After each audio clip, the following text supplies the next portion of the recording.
नमस्कार, मैं हूं आपके साथ मयंक। आज 20 तारीख है। पिछले 12 घंटे के अंदर जितने अपडेट्स हैं वो मैं आपको बताऊंगा। देखिए, Donald Trump football world cup का फाइनल मैच देख रहे थे और उस वक्त ईरान जो है वो अमेरिका के प्लेन तबाह कर रहा था। देखिए, ये जो खबर सामने आई है, ईरान की तरफ से बहुत बड़ा हमला हुआ है जॉर्डन के ऊपर और अब उसकी तस्वीरें सामने आनी शुरू हो गई हैं। पहले ईरान का जो दावा है उसकी चर्चा करना बेहद जरूरी है। Iran Islamic Revolutionary Guard Corps says it launched ballistic missiles at US C-17 transport planes and P-8 aircraft at Aqaba airport in Jordan. Iran की तरफ से, ईरान की सेना की तरफ से दावा किया गया है कि उन्होंने जॉर्डन में अकबा एयरपोर्ट में बैलिस्टिक मिसाइल से हमले किए हैं, जिसमें अमेरिका के कई C-17 ट्रांसपोर्ट प्लेन तबाह हो गए हैं। ये वो जहाज हैं जिनका इस्तेमाल सैनिकों को लाने ले जाने, हथियारों, मिसाइल्स को लाने ले जाने में होता है। कई प्लेन तबाह करने का दावा किया है ईरान ने और साथ ही कहा है कि P-18 एयरक्राफ्ट जो है ये भी तबाह कर दिए गए।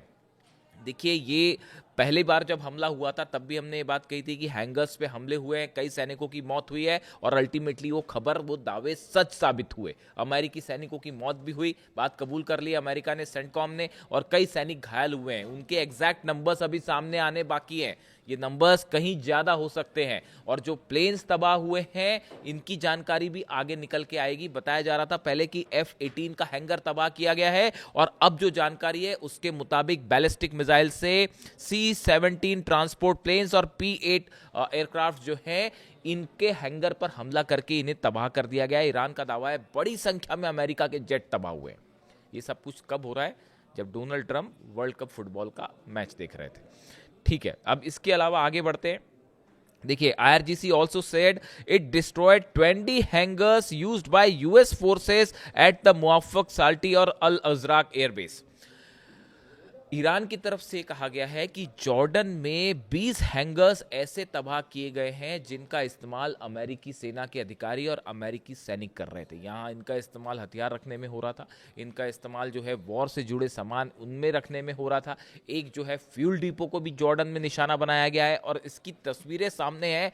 भयंकर आग लगी दिखाई दे रही है। देखिए, ये वो दावे हैं जो जिनकी पुष्टि होने में थोड़ा सा वक्त लगेगा, लेकिन ये जो स्ट्राइक है ये ऐसा बताया जा रहा है, जो मेरे सूत्रों से जो जानकारी है, कि ये ईरान की अब तक की सबसे बड़ी स्ट्राइक है। देखिए, जिस तरह से ईरान पर हमले हुए पिछले 3 दिनों के अंदर, उसके बाद ईरान में अब जो IRGC है, ईरान की सेना ने एक आर पार की जंग का मूड बना लिया है कि अब जंग रोकी नहीं जाएगी, सीधा जो है वो जवाब दिया जाएगा और हर हमले का करारा जवाब। आप देखिए, अभी तक अमेरिका की तरफ से जो हमले हुए उसके चंद मिनटों के अंदर ही ईरान ने उससे बड़े हमले किए। देखिए, बड़ी स्ट्राइक्स हो रही हैं अमेरिका में, अमेरिका की तरफ से ईरान में, और अभी भी इस वक्त जब मैं आपसे बात कर रहा हूं उस वक्त भी हमले जारी हैं।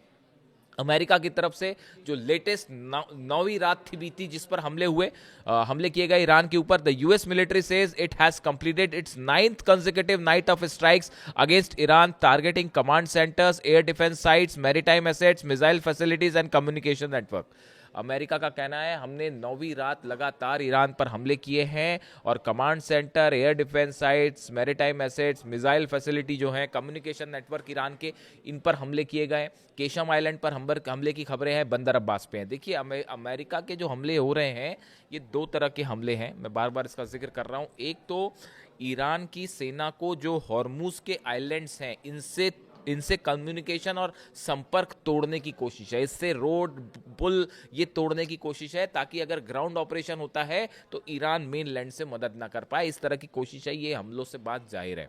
केशम आइलैंड पर जो हमले हैं, बंदर अब्बास पर हैं, अबू मूसा, ये ऐसी कोशिश है कि इनको अलग कर दिया जाए ईरान से। तो एक कोशिश ये चल रही है, सफल कभी नहीं हो पाएंगे लेकिन फिर भी कोशिश यही है। दूसरे हमले हो रहे हैं ईरान के अंदर के इलाकों में, जिसमें सबसे चिंता की बात है न्यूक्लियर साइट्स पर जो निशाना बनाया जा रहा है, न्यूक्लियर साइट्स को, ये बेहद गंभीर मामला है। इसमें एक अलग से हम चर्चा करेंगे कि आखिर न्यूक्लियर साइट्स पर हमले की वजह क्या है। देखिए, खुजिस्तान में दारकुबिन जो न्यूक्लियर प्लांट है, इस पर कम हमला किया गया। ये वो प्लांट है जो अभी पूरा बना भी नहीं था।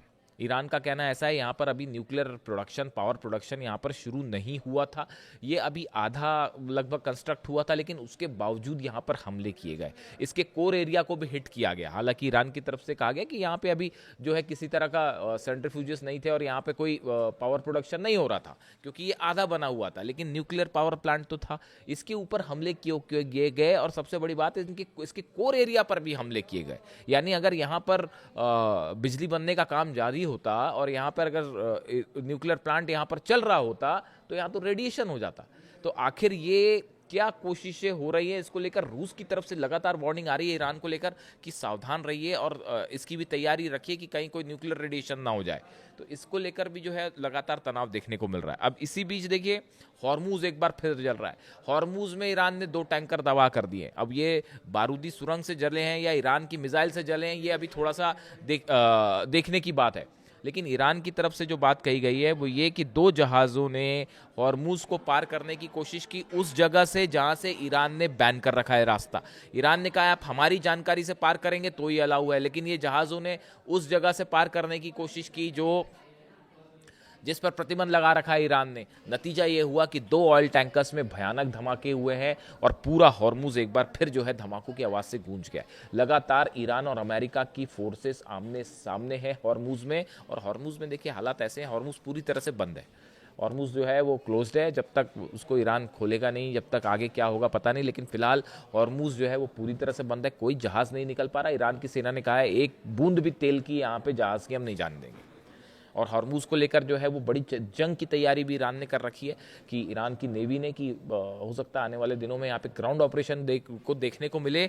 खार्ग और अबू मूसा ये 2 आइलैंड्स हैं जिनको लेकर ऐसी जानकारियां हैं, सूत्रों के हवाले से ऐसे खबर है कि अबू मूसा आइलैंड को ईरान से अलग करके उसको कैप्चर करने की कोशिश हो सकती है। हेलीकॉप्टर्स के जरिए जो है पैराट्रूपर्स उतारने की कोशिश हो सकती है और उस पर कैप्चर करने की कोशिश हो सकती है। जो जहाज़ खड़े हैं वो मेन लाइन से इसको तोड़ने की कोशिश करेंगे मिसाइल्स दाग के। यही इसीलिए जो कोस्ट लाइन पर हमले हो रहे हैं वो इसी उद्देश्य से हमले हो रहे हैं, लेकिन ईरान उसके लिए तैयार है। इसके अलावा देखिए कुवैत में जो वाटर डेसिलिनेशन प्लांट है, जहाँ पर यानी कि जो समंदर के पानी को, खारे पानी को मीठा बनाया जाता है, पीने योग्य बनाया जाता है, इस पर हमला जो है इसने इस बात को एक बार फिर साफ कर दिया है कि अगर ईरान के इंफ्रास्ट्रक्चर पर अमेरिका हमला करेगा, जैसे हुए पुल पर हमले हुए, रेलवे स्टेशंस पर हमले हुए, तमाम टनल्स पर हमले किए गए, अगर इंफ्रास्ट्रक्चर को नुकसान पहुंचाएंगे, हाईवेज को नुकसान पहुंचाएंगे, तो नतीजा ईरान की सेना ने कह दिया है कि उसके बाद अरब देशों में जहां जहां अमेरिका का प्रेजेंस है और जहां जहां अमेरिका बेसेस है, उन देशों का इंफ्रास्ट्रक्चर भी सुरक्षित नहीं रहेगा। चाहे वो यूएई हो, चाहे वो सऊदी हो, चाहे कतर हो, चाहे जॉर्डन हो और बहरीन हो। तो हालात ये हैं कि इन सब देशों में पैनिक वाले हालात हैं। लोगों को ये सलाह दी गई है कि एयरपोर्ट से दूर रहें, कब कौन सा एयरपोर्ट पर निशाना हो जाए। अभी एक खबर चली रही है कि यूएई पे भी एक मिसाइल मार दी गई है, ऐसी खबरें हैं, पुख्ता नहीं आई है अभी, लेकिन ऐसे दावे हो रहे हैं कि यूएई पर भी एक मिसाइल मारी गई है। तो ऐसे हालात में एयरपोर्ट्स निशाने पर हैं, जितनी इंफ्रास्ट्रक्चर हैं अरब देशों के वो निशाने पर हैं। और हालात ये है कि अगर ये जंग यहाँ से, अब डोनाल्ड ट्रंप आखिर चाहते क्या है, देखिए नए F-35 जेट्स भेजे जा रहे हैं, B-2 बॉम्बर्स ईरान के बेहद करीब है। हालांकि ये जो हमला हुआ है खुजिस्तान में दारकोविन न्यूक्लियर प्लांट पर, ये B-2 बॉम्बर से नहीं हुआ। मेरी जानकारी में B-2 बॉम्बर का अभी इस्तेमाल नहीं हुआ है। अभी जो हमले हो रहे हैं फाइटर जेट से हो रहे हैं, टॉमहॉक मिसाइल से हो रहे हैं, अभी B-2 का इस्तेमाल नहीं है। लेकिन B-2 ने टेक ऑफ कर लिया है, अमेरिका से इंग्लैंड पहुंच गए, इंग्लैंड से वो मिडिल ईस्ट के लिए रवाना भी हो गए। क्या वर्ल्ड कप, देखिए पहले भी मैंने इस बात को कहा था, फुटबॉल वर्ल्ड कप के बाद शायद जंग और बड़ी और भीषण हो सकती है, बड़े हमले हो सकते हैं। तो क्या उसकी तैयारी है? यानी अगले चंद घंटे ये बात तय करेंगे कि मामला यहाँ से जंग की तरफ आगे बढ़ रहा है या किसी तरह से फिर बातचीत वाली बात जो है अमेरिका की तरफ से की जाए। ईरान का स्टैंड साफ है कि जैसे हमले अमेरिका के होंगे उससे बड़े हमले किए जाएंगे। यानी अब ये B-2 मूवमेंट जो होता है, B-2 बॉम्बर्स का, B-52, B-2, B-1 बॉम्बर्स का, जब देखिए इनका इस्तेमाल होता है तो इनका इस्तेमाल बड़े हमलों के लिए किया जाता है, बंकर बस्टर बॉम्ब्स के लिए किया जाता है।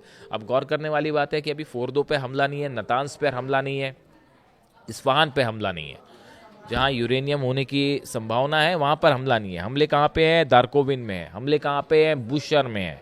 तो अब इसको लेकर भी एक स्ट्रैटेजी समझ में आ रही है अमेरिका की, अमेरिका करना क्या चाह रहा है उस पर हम अलग से बात करेंगे। लेकिन फिलहाल अमेरिका ने एक बार फिर स्ट्राइक की है, जॉर्डन पर ईरान ने हमले किए हैं और अभी तक जंग का सारांश ये है कि ईरान के हमलों से अमेरिका को बड़ा नुकसान हुआ है, जो शायद नहीं सोचा था। अब एक वो मिसाइल वाली खबर और आ गई कि जॉर्डन पर एक मिसाइल दागी थी, उसके कुछ हिस्से टूट के जो है इसराइल की तरफ आने लगे, तो इसराइल ने आयरन डोम फायर किया। यानी इसराइल में भी पैनिक शुरू हो गया है और इसराइल के रक्षा मंत्री जो है इसराइली कार्ड्स वो कह रहे हैं कि साहब जो है अगर अब हमारी तरफ एक भी मिसाइल आई तो हम भी हमला कर देंगे। यानी इसराइल, खबरें हैं ऐसी कि इसराइल और अमेरिका जो है वो मिल के स्ट्राइक कर सकता है अगले 24 घंटे के अंदर, इस तरह की खबरें हैं। इससे जुड़ा जो भी अपडेट होगा, हालात पे नजर है, आप तक फौरन पहुंचाएंगे। Thank you so much.